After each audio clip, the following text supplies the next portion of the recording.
नमस्कार, मी डॉक्टर निलेश साबळे. सन्माननीय राशी चक्रकार शरद उपाध्ये सर यांच्याशी मला खरं तर थेट संवाद साधता आला असता, कारण त्यांचाही नंबर माझ्याकडे आहे, माझाही फोन नंबर त्यांच्याकडे आहे. परंतु काल सोशल मीडियामधूनच त्यांना व्यक्त व्हायचं होतं. त्यामुळे जरी मी सोशल मीडिया फार वापरत नसलो तरी सुद्धा जो काही आहे थोडाफार आहे तो आज वापरण्याची वेळ आली. मला नेहमी वाटायचं की सोशल मीडियावर आपण फक्त मनोरंजनाचे व्हिडिओ पोस्ट करत जाऊयात, जेणेकरून आपलं जे काम आहे लोकांना हसवणं तेवढंच आपण करूयात. पण कधीतरी असाही एक व्हिडिओ इन्फॉर्मेटिव्ह किंवा जे काही खरं घडलं होतं त्याचा एखादा व्हिडिओ करावा लागेल असं खरं तर मला वाटलं नव्हतं. पण ठीक आहे, वेळ असते आणि त्यावेळी त्या गोष्टी कराव्या लागतात. सन्माननीय शरद उपाध्ये सर, तुमची आणि माझी 1 ते 2 वेळा भेट झाली होती. कशी तीही मी प्रेक्षकांना सांगणार आहे. तुम्ही माझ्यासाठी गुरुतुल्य आहात, होतात, पुढेही राहाल. परंतु काल सुरुवात जे तुमच्या पोस्टची आपण केलीत की डॉक्टर निलेश साबळे यांना झी मराठीनं डच्चू दिलं. मी खाली का बघतोय, मी मुद्दे काढून बोलतोय, उगाच वेग काहीतरी बोलत नाही म्हणून मी मुद्दे काढून बोलतोय. कारण उगाच माहिती न घेता एखादा पटकन व्हिडिओ बनवणं किंवा पटकन काहीतरी लिहिणं मला वाटतं ते जबाबदारीचं वाटत नाही माझ्यासारख्या माणसाला. जर आपण आपली बाजूच नाही मांडली तर लोकांना आपली बाजू कशी कळणार, म्हणून हा सगळा मी घाट घातलेला आहे व्हिडिओचा. खरं तर आपण सुरुवात केली की झी मराठीनं डच्चू दिला, हकालपट्टी केली वगैरे वगैरे. मला फक्त एक प्रश्न विचारायचा आहे सर, की तुम्हाला यातली पूर्ण माहिती आहे का? किंवा बाहेर सुद्धा मीडियामध्ये लिहिणाऱ्यांना काय ते लिहू शकतात. युट्यूबवरती बरेच जणांचे स्वयंघोषित पत्रकारांचे चॅनल आहेत. जे कुठली मोठी मोठी चॅनल आहेत त्यांचा मी रिस्पेक्ट करतो, पण स्वयंघोषित जे कोणी पत्रकार मुलं असतात, मुलंच म्हणतो मी त्यांना, जे आपापलं एक चॅनल करतात आणि त्याच्यावरती डच्चू दिला, हकालपट्टी केली, त्या सगळ्यांना एक महत्त्वाची इन्फॉर्मेशन द्यायची आहे. कार्यक्रमाला मी नाही म्हटलं, तुम्हाला कदाचित माहिती नसेल म्हणून म्हणतो की ही माहिती घ्यायला पाहिजे होती तुमच्यासारख्या एका मोठ्या गुरुतुल्य व्यक्तीनं. जेव्हा आपण एवढ्या मोठ्या सोशल मीडियाचा वापर करतो, सोशल मीडिया खूप मोठं नाव आहे, कारण तुम्हाला माझ्यापेक्षा जास्त लोक फॉलो करतात सर, आणि तुम्हाला मला तरी फॅन म्हणून फॉलो करतात, तुम्हाला गुरु म्हणून फॉलो करतात. त्यामुळे मला असं वाटतं की जबाबदारी खरं तर तुमची जास्त होती की आपण खरंच माहिती घेऊयात. झीमध्ये तुमच्याही ओळखी भरपूर आहेत. तुम्ही एक फोन करून विचारू शकला असतात की काय झालंय, निलेश साबळे या कार्यक्रमात का नाहीये. झी मराठीत सर अनेक लोक तुम्हालाही मानतात, त्यामुळे तुम्ही एखादा झी मराठीत फोन करून विचारायला पाहिजे होतं, माहिती घ्यायला पाहिजे होती की गेले जवळपास 6 महिने झी मराठीच्या अधिकृत व्यक्ती जे त्या हेड पदावरती आहेत त्यांनी मला अनेक वेळा फोन केले होते. मी नाव घेऊन बोलू शकतो. सन्माननीय रोहन राणे जे नॉन फिक्शन हेड होते, ज्यांनी मला 6 महिन्यात अनेक वेळा फोन केले होते की आपण चला हवे सुरू करतोय, तुमच्याशिवाय डॉक्टर तो होणार नाही, एकदा आपण मीटिंग करायला पाहिजे. म्हटलं आपण मीटिंग नक्कीच करूया. तदनंतर अगदीच 1-1.25 महिन्यापूर्वी माझी सविस्तर 2 तासांची झी मराठी बरोबर मीटिंग झाली आहे त्यांच्या चॅनलला, वरळीच्या ऑफिसला. ज्यावेळेला त्यांनी मला सांगितलं होतं की आपण कार्यक्रम करतोय आणि कशा पद्धतीनं करता येईल याविषयी एकदा बोलूया. माझ्या काही अडचणी होत्या. मी जो एक सिनेमा करतोय त्यात मी सध्या अडकलोय, त्याचं शूटिंग अजून 1.5 महिना चालणार आहे. त्यामुळे त्या तारखा न जुळल्यामुळे आणि अनेक वेगवेगळी कारणं असल्यामुळे सध्या या कार्यक्रमातून माघार घ्यायची मी त्यांना रिक्वेस्ट केली की मला माघार घेऊ द्या. याचा अर्थ असा होत नाही की मला कार्यक्रम करायचा नव्हता, मी नकार दिला. मी पुन्हा एकदा क्लिअर करतो, पण मी स्वतःहून या कार्यक्रमातून बाहेर पडलोय. मी स्वतःच म्हणालोय की मला कार्यक्रमात आत्ता तरी भाग घ्यायचा नाहीये. सेम भाऊ कदम सरांचं सुद्धा आहे. भाऊ सध्या माझ्याच बरोबर माझ्याच सिनेमात काम करत आहेत, तेही या कार्यक्रमात नाही आहे. 2 माणसं या कार्यक्रमात नाही आहेत. पण का नाही आहेत याचं कारण तुम्ही जाणून घेतलं का? मला असं वाटतं की सर तुमच्यासारख्या एका मोठ्या व्यक्तीनं थोडी माहिती घ्यायला पाहिजे होती की निलेश साबळे कार्यक्रमाला नाही म्हणालेले आहेत. आणि हे मी माझ्या ऑफिशियल चॅनलवरून आत्ता सांगतोय, माझ्या या सोशल मीडिया अकाउंटवरून सांगतोय. याला झी मराठी सुद्धा दुजोरा देईल जर आपण त्यांना विचारलं तर. अगदी ते सांगतील सुद्धा की माझी मीटिंग किती वेळ आणि कुठे झालेली आहे. मला त्यानंतर बोलायचंय, तुम्ही जे म्हणालात की निलेश साबळे यांच्या सेटवरती माझा अपमान झाला किंवा थेट आता तो मीच केलाय असं तुमचं म्हणणं आहे, म्हणून मला ते जरा सगळ्यांच्या समोर मांडायचं होतं की 2014 ते 2015च्या मध्ये हा एपिसोड शूट झालेला आहे, जेव्हा कार्यक्रम नवा होता. कार्यक्रमाच्या पहिल्या 50 भागांमधला हा भाग आहे. त्यामुळे ते जे वाक्य आहे की 10 वर्ष झाली डोक्यात हवा गेली होती, तर वाक्यात मग पुन्हा प्रॉब्लेम होतोय, कारण 50च एपिसोड झालेले आहेत आणि तुम्ही म्हणता तेव्हा ही घटना घडली आहे. तर तेव्हा हवा गेली होती कदाचित. 10 वर्ष झाल्यावर हवा डोक्यात गेली ही वाक्यच वेगळी वेगळी वाटतात मला सरळ सरळ. पहिल्या 50 भागातच चला माझ्या डोक्यात हवा गेली असेल असं तुमचं म्हणणं आहे. पण मला एवढं सांगायचं की तुम्ही ज्या ज्या गोष्टींची माहिती सोशल मीडियातून समोर आणली ती म्हणजे मला सेटवरती बोलावलं, मला पाणीही विचारण्यात आलं नाही. मला सगळ्यांना सांगायचं की SL विजन नावाची खूप मोठी कंपनी, खूप नावाजलेली झी मराठीची कंपनी चला हवा येऊ द्याचा सगळा कारभार सांभाळते आणि त्यांनी उत्तम हा कारभार सांभाळलाय आजपर्यंत. कंपनीची किती माणसं काम करतात, जे जे लोक हवा येऊ द्याच्या शूटिंगला आलेत त्या सगळ्यांना माहिती आहे. चॅनलची माणसं आलेल्या कलाकारांना रिसीव्ह करण्यापासून त्यांच्या मेकअप रूम पर्यंत नेण्याचं कामही करत असतात. क्लासिक स्टुडिओ जो मीरा रोडला आहे त्या क्लासिक स्टुडिओला याचं चित्रीकरण झालं आणि क्लासिक स्टुडिओची सगळ्यात मोठी रूम ही शरद उपाध्ये सरांना देण्यात आलेली होती, जी AC रूम होती. मला जितकं माहिती आणि जितके कलाकार हवा येऊ देत आलेले आहेत त्या सगळ्यांना हे माहिती असावं की प्रत्येक मेकअप रूममध्ये ऑलरेडी पाण्याच्या बाटल्या ठेवलेल्या असतात. कारण आदल्या दिवशी त्याची रिहर्सल होते, म्हणजे आदल्या दिवशी त्याची मीटिंग होते की कोणाच्या रूममध्ये काय काय गोष्टी असायला पाहिजेत आणि त्या असायलाच पाहिजेत अशी ती स्ट्रिक्ट वॉर्निंग असते. याही व्यतिरिक्त तुमचं म्हणणं होतं की माझ्याशी निलेश साबळे बोललेच नाही. बरं, पाण्याचा मुद्दा आणखीन मला थोडा पुढे न्यावा असं वाटतं. पाणी विचारलं नाही ही खरंच माझी जबाबदारी असेल का असं मला अजूनही प्रश्न पडलेला आहे. कारण मी स्टेजवरती होतो, तुम्हाला जसं आठवतंय मी रिहर्सल करत होतो आणि आपण सर आपल्या रूममध्ये होतात. माझी रिहर्सल उरकून मी प्रत्येक कलाकाराच्या रूममध्ये गेलो, त्यावेळी तुम्हाला पाणी नाही मिळालंय. ह्याला मी जबाबदार आहे का मला अजून कळत नाही. मी ब्लँक आहे गेले 3-4 तास की मी जर स्टेजवर आहे आणि सरांना खाली पाणी नाही मिळालंय, ज्याचा निर्माता मी नाहीच आहे, ज्याचा शोचा निर्माताच मी नाहीये. बरं, त्या निर्मिती संस्थेला मी दोष देतोय का तर नाही, त्यांची कामाची पद्धतही मी तुम्हाला सांगितली. तरीही पाणी न देणं हा अपमान मी कसा केला मला माहिती नाही. त्यानंतर दुसरा एक मुद्दा आहे, तुम्ही म्हणताय की स्टेजवरती जाताना निलेश साबळेंनी मला स्माईलही नाही दिली. हे एक वाक्य आपण धरूयात. आणि दुसरं वाक्य तुम्ही बोलताय की सगळ्या कलाकारांच्या रूममध्ये निलेश साबळे जात होते, त्यांच्याशी ते गप्पा मारत होते आणि शेवटी 4 वाजता माझ्याकडे आले. 4 वाजता मी तुमच्याकडे आलोय तुमच्या म्हणण्याप्रमाणे, म्हणजे तुमचा माझा काहीतरी तुमच्या रूममध्ये संवाद झालाय जेवढं मला आठवतं. आणि हे काही उगाच मोठेपणा म्हणून मी सांगत नाही, अनेक कलाकारांना माहिती आहे माझ्यापेक्षा जेवढे लोक मोठे असतात त्या सगळ्यांच्या पाया पडूनच मी त्या रूममध्ये एंट्री करतो. अनेक मोठमोठी मंडळी आहेत, मी पाया पडल्याशिवाय त्यांच्या रूममध्ये जात नाही. तसंच तुमच्याही बद्दल झालं, ज्याला साक्षीदार वैजयंती आपटे मॅडम आहेत आणि केशव पेडणेकर हे जेव्हा चॅनलकडून हा शो सांभाळायचे ते सुद्धा याला साक्षीदार आहेत. आम्ही तुमच्या रूममध्ये आलो, मी तुमच्या पाया पडलो, तुम्ही मला आशीर्वाद दिले, तुम्ही माझं खूप कौतुकही केलं, मला सांगितलं की कार्यक्रम अजून पुढे चालू आहे. मग आपण संवाद साधला की आज अशा अशा पद्धतीनं हा एपिसोड होणार आहे, ही प्रहसनं आम्ही तुमच्यासमोर सादर करणार आहोत, अशा आपण गप्पा करणार आहोत. आता हा झाला एक मुद्दा 4 वाजताचा. तदनंतर मी स्टेजवरती गेलोय आणि आपण सगळे स्टेजवरती जातो नॉर्मलीच, आधी ठरतं काय काय करणार. जर मी स्टेजवरती गेलो, आता स्टेजवरती जाताना मी कुठली स्माईल देणं अपेक्षित आहे मला अजूनही कळलेलंच नाही, जर आपला संवाद ऑलरेडी झालाय सर. याच्याही पेक्षा वेगळी गोष्ट, आदल्याच दिवशी तुमचा माझा आणि केशव पेडणेकर यांचा एक कॉल झाला होता सर. आदल्याच दिवशी रिहर्सल होती आमची, तुम्हाला आठवत असेल संध्याकाळी 5 ते 6च्या मध्ये अर्ध्या तासाचा कॉल येतो, ज्याच्यामध्ये तुम्ही म्हणालात की मला जरा कलाकारांचे स्वभाव जाणून घ्यायचे आणि मी कलाकारांच्या राशी सांगणार आहे, त्याविषयी मी असं बोलणार आहे, तुम्हाला काही ऍड ऑन करायचंय का साबळे, तुम्ही मला एखादी गंमत सांगू शकता स्टेजवरती.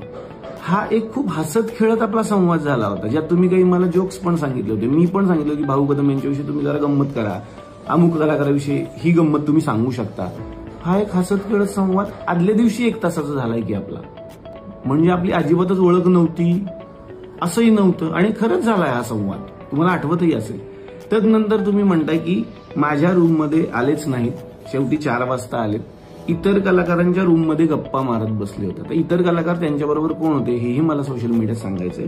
इतर कलाकार म्हणजे त्या एपिसोडमध्ये होते मंगल गाणी दंगल गाणी मेरी आवाज सुनो, आवाज की दुनिया याचे संस्थापक आणि खूप मोठे व्यक्तिमत्व अशोक हांडे सर, आणि दुसऱ्या रूममध्ये होते बोलक्या बाहुलीकार रामदास पाध्ये सर. मी यांच्या रूममध्ये गेलो होतो आणि मी गप्पा नव्हतो मारत, कारण साधारणपणे त्यांचं वय आणि माझं वय याच्यात खूप फरक आहे.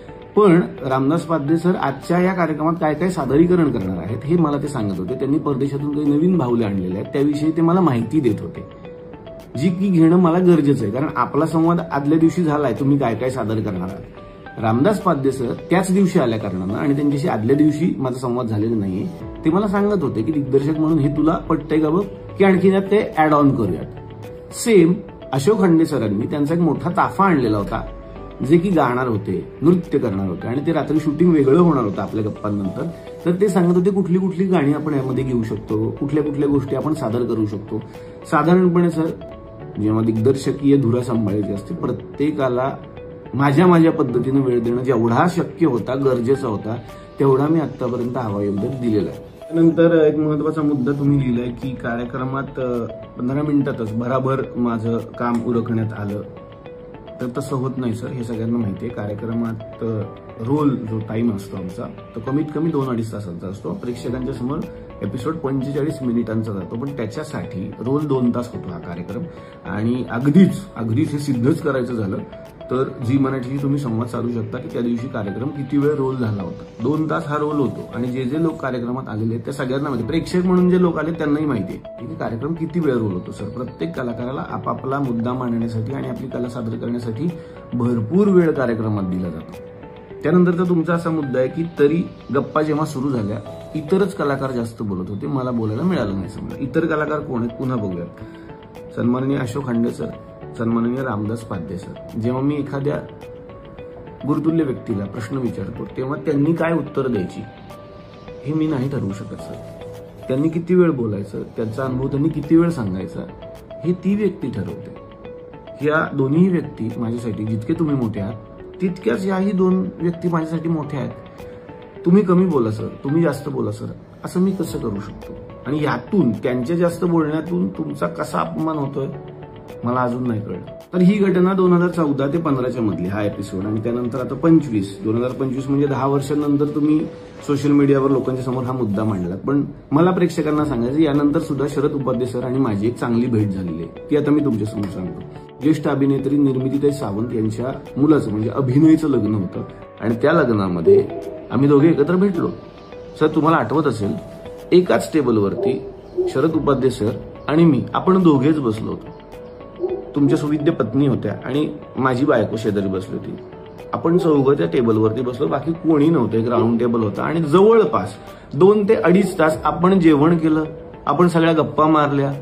तुम्ही हवायुद्याविषयी बोलत होतात, तुम्ही माझं कौतुक करत होतात, तुमचं भविष्य खूप चांगलं आहे याविषयी बोलत होतात, मीही तुमच्याशी संवाद साधत होतो. तदनंतर तुम्ही असं म्हणालात की निलेशजी, आपण एक फोटो घेऊयात.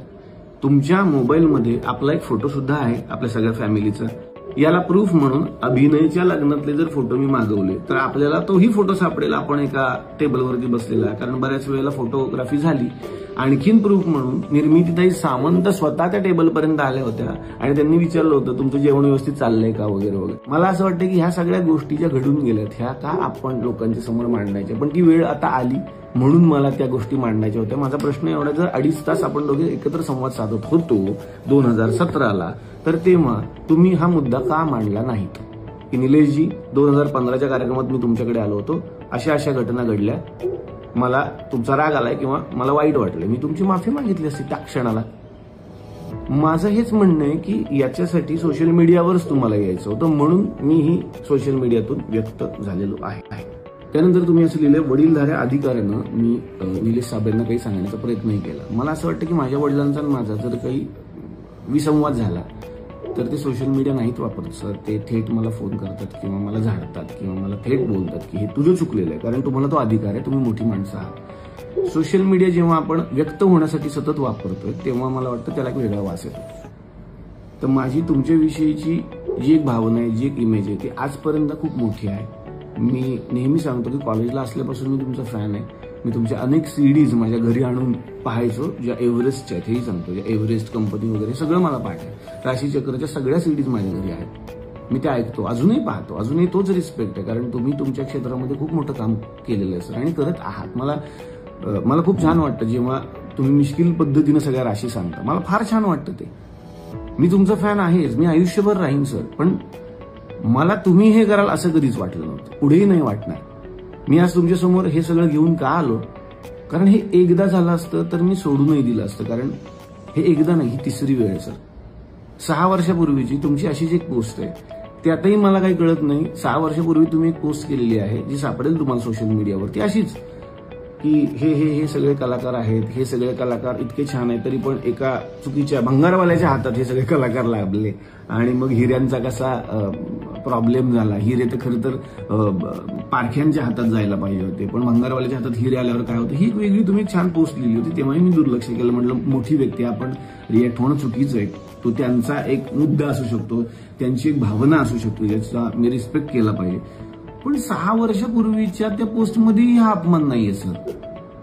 मला हेच काही कळलं, मी कन्फ्युज आहे जरासा की त्या पोस्टमध्ये हे का नाहीये. मग जर हे 10 वर्षापूर्वी घडलंय, 6 वर्षाच्या पोस्टमध्ये हे नाहीये, हा एक सगळ्यात महत्वाचा मुद्दा. याही आधी एका मोठ्या वर्तमानपत्रामध्ये तुम्ही असंच काहीतरी बरंचसं काहीतरी लिहिलेलं होतं, तरी आम्ही सोडून दिलं की जाऊ द्या, मोठी व्यक्ती आहे आणि त्यांनी लिहिलंय, त्यांना अधिकार आहे. माझं हेच म्हणणं आहे की प्रत्येकाला आपला मुद्दा मांडण्याचा निश्चित अधिकार आहे, प्रत्येकाने तो मांडला पाहिजे. फक्त आधी थोड्या गोष्टी तपासल्या पाहिजेत असं मला वाटतं, की आपल्याला पूर्ण माहिती आहे का त्याविषयीची. डच्चू दिला, हाकलून दिलं, अहंकार, चॅनलने बाहेर काढलं. विचारा, मी पुन्हा एकदा म्हणतो, फोन करा आणि विचारा खरं काय घडलं, तुम्हाला खरी माहिती नक्कीच मिळेल. सर तुम्ही तुमच्या पोस्टमधून मला भंगारवाला म्हणालात आणि खरंच म्हणाला आहात. तुम्ही पोस्ट चेक करू शकता त्यांच्या, हे तुमचे शब्द आहेत. भंगारवाला, हीन दर्जाचा, अहंकारी, सर्वनाश, अधपतन, गलिच्छ, खालच्या दर्जाचा. 6 वर्षापूर्वीच्या पोस्टला चेक करा तुम्ही, हे सगळे शब्द तुमचे आहेत. तुम्ही इतकं आम्हाला काय काय बोलायचं आणि आम्ही फक्त ते ऐकून घ्यायचं, हो ना.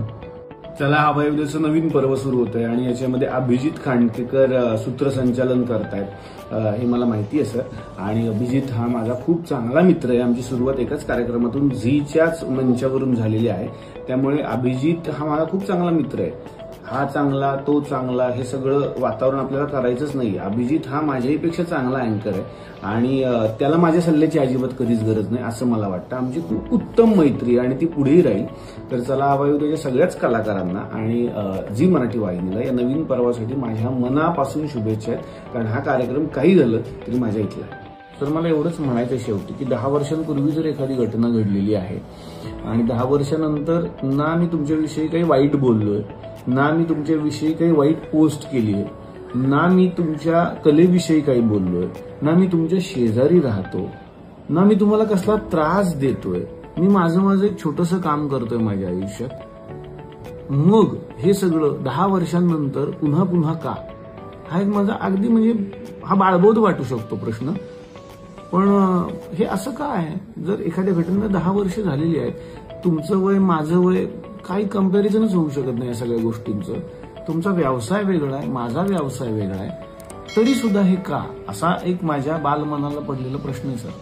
तुम्ही सर म्हणालात की माझे 5 ते 6 तास तिकडे वायाला गेले. मला एवढंच सांगायचंय, तुम्ही जी काल पोस्ट केली तदनंतर तुमचं नाव मोठं असल्या कारणानं अनेक मोठमोठ्या चॅनलनी ते फिरवलं.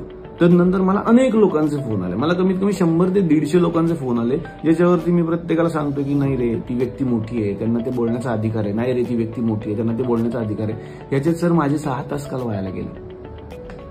माझं पण थोडंसं काहीतरी काम असेल माझ्या आयुष्यात, जे की 6 तास तुम्ही माझे वाचवू शकला असतात एका फोनने. एवढंच माझं म्हणणं आहे. नवीन घडामोडी पाहण्यासाठी आजच आम्ही मुंबईकर 24 तासला लाईक करा, सबस्क्राईब करा आणि अपडेट रहा.